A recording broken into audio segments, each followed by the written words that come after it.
வணக்கங்க.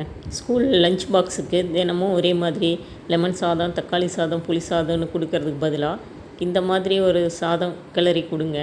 சத்தாக இருக்கிறது மட்டும் இல்லாமல் ரொம்ப டேஸ்டியாகவும் இருக்கும். வாங்க எப்படி செய்கிறது அப்படின்னு பார்க்கலாம். ஒரு வாணலியில் நல்லெண்ணெய் 2 டேபிள் ஸ்பூன் விட்டுக்கிட்டேன். இப்போது அதில் 2 மிளகாய் வறுத்துக்கலாம்.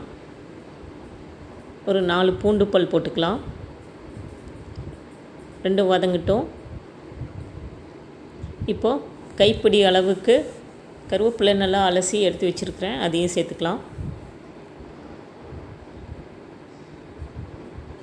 கருவேப்பிலை நல்லா வதங்கட்டும், மொறுன்னு ஆகட்டுங்க.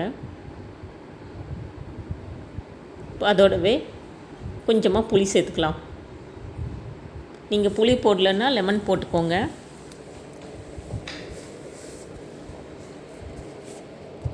இப்போ அந்த மிளகாவை மட்டும் தனியாக எடுத்துடலாம். ஆல்ரெடி நல்லாவே வறுத்துருச்சு, அதனால் மீதி பொருளெல்லாம் நல்லா மொறுன்னு ஆக வரைக்கும் நல்லா வறுத்துக்கலாம். பச்சை வாசனை போகட்டும் நல்லா.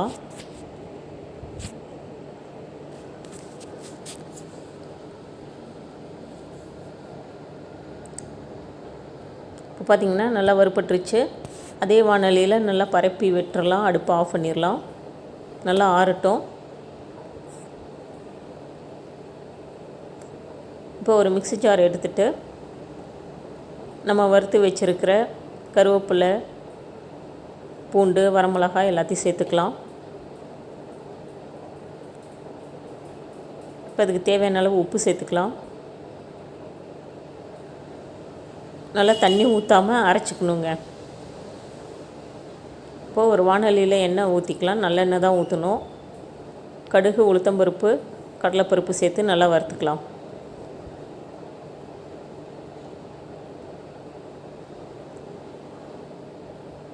கொஞ்சமாக வேர்க்கடலை சேர்த்துக்கலாம், நல்லாயிருக்கும் வாயில் தட்டுப்படும் போது. நீங்கள் முந்திரி பருப்பு இருந்தால் கூட சேர்த்துக்கோங்க.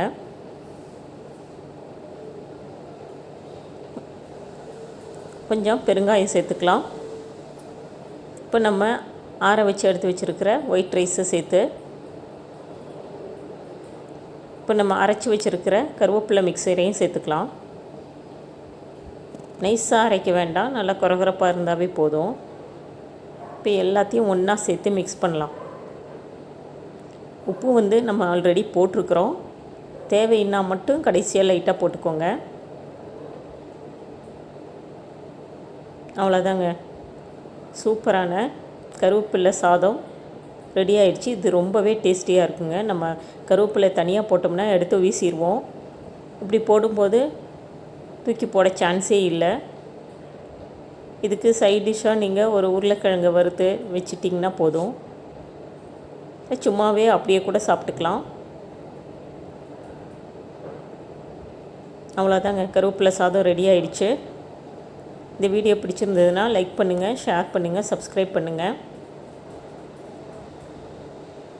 நீங்களும் இதே மாதிரி செஞ்சு பார்த்துட்டு எப்படி வந்தது அப்படின்னு சொல்லுங்கள்.